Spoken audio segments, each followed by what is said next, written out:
अस्सलाम class 7th। I hope you are fine.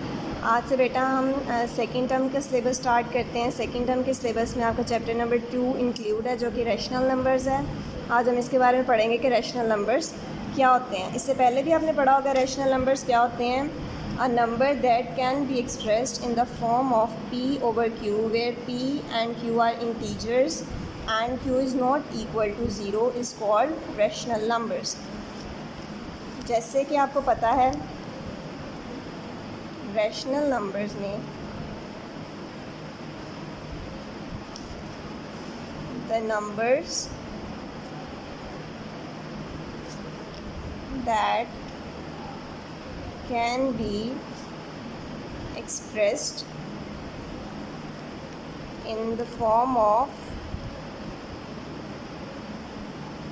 p over q, यानी अपने fraction की फॉर्म में जब आप नंबर को लिखते हैं तो आप उसको क्या कहते हैं, रैशनल नंबर्स।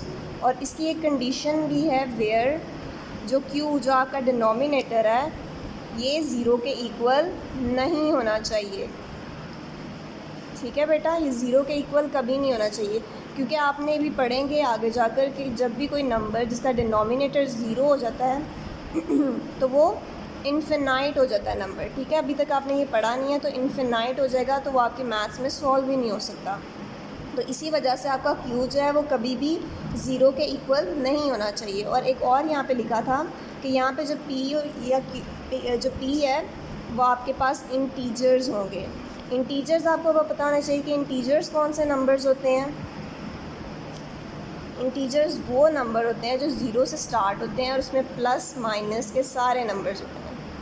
यानी अगर 1 प्लस का है तो 1 माइनस का भी होगा। इस तरीके से हर नंबर जो प्लस का है और माइनस का है वो इंक्लूड हो गया। यानी आपके रैशनल नंबर्स में माइनस नंबर भी आ सकते हैं। सिर्फ कंडीशन ये है कि q ज़ीरो नहीं होना चाहिए।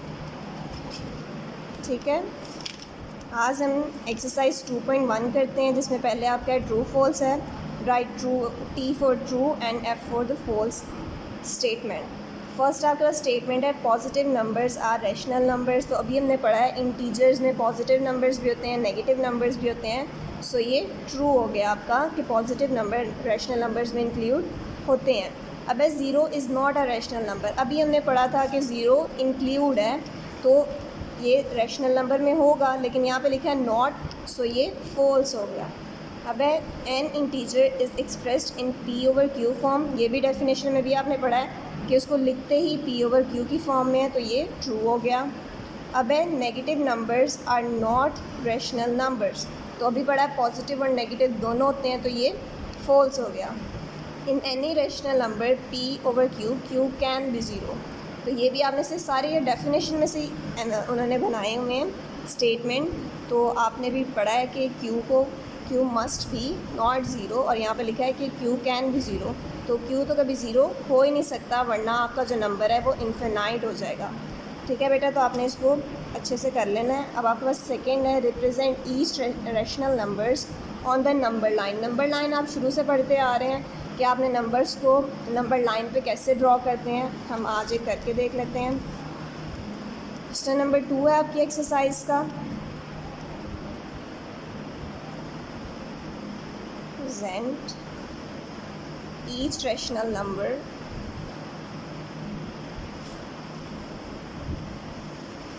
on number line। आपको पता है ना कि नंबर लाइन में जो लेफ़्ट साइड पे होते हैं आपके पास, लेट्स सपोज मैं एक बना के दिखा देती हूँ। ये लेट्स सपोज नंबर लाइन है, इस पे इसके मिड में ज़ीरो होता है, और जो ये लेफ़्ट वाली साइड है यहाँ पे आपके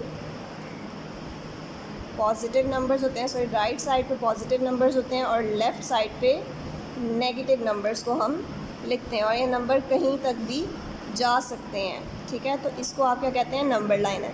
अब हमने नंबर्स को नंबर लाइन पे कैसे ड्रॉ करना है वो करते हैं। फर्स्ट आपके पास जो इसका पार्ट है वो है -5/2।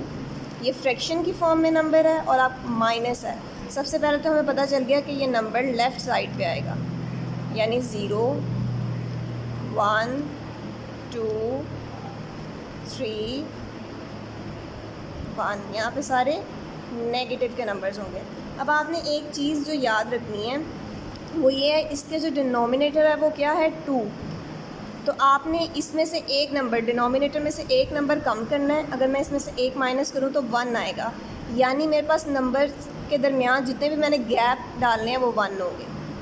ये आपने डिनोमिनेटर को देख के करना है, यानी 0 और -1 के दरमियान एक गैप आ गया, -1 और 2 के दरमियान मैंने एक लाइन लगा दी, -2 और -3 के दरमियान मैंने एक लाइन लगा दी।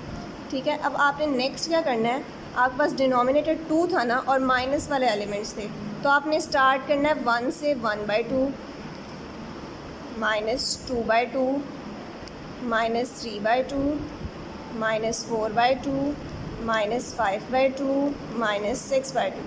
ठीक है, इस तरीके से आपने एलिमेंट्स लिखते जाने हैं। इसका मतलब क्या है कि देखें, अब यहाँ पे -1/2 किया, ये -2/2 करेंगे तो विच इज़ इक्वल्स टू 1। ठीक है, -3/2, फिर -4/2 करेंगे तो वो 2 के इक्वल ही आ जाएगा। तो इस तरीके से आप नंबर्स को फ्रैक्शन की फॉर्म में भी लिख सकते हैं नंबर लाइन। अब देखते हैं -5/2 कहाँ पे है, -5/2 यहाँ पर है, तो आप उसको मार्क कर दें। ये आपका आंसर आ गया, बस आपने इसी तरीके से रिप्रेजेंट करना है।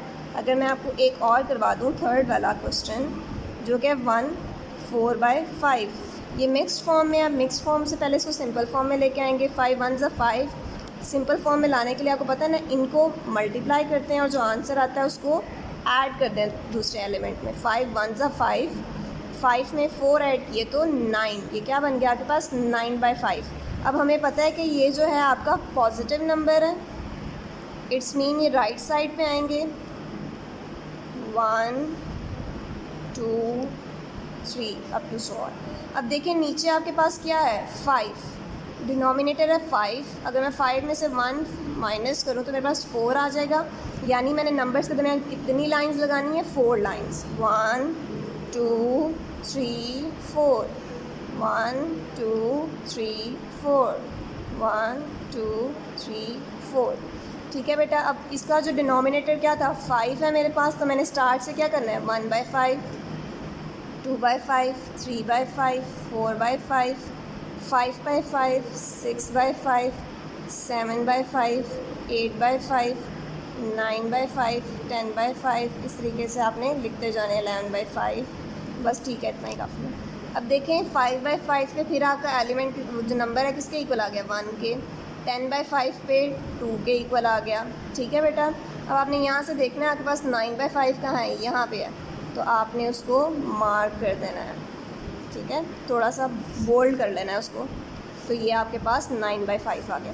इस तरीके से जो बाकी दो क्वेश्चंस रह गए हैं, 2/3 और -2 और 3/4, ये आपने जो है इसकी प्रैक्टिस करनी है अच्छे से। अगर कोई प्रॉब्लम होगी तो आप पूछ लेना, और काइंडली अपना काम जो है अच्छे तरीके से करें अब, और अगर कोई भी प्रॉब्लम हो तो आप डिस्कस कर लें। अल्लाह हाफ़िज़।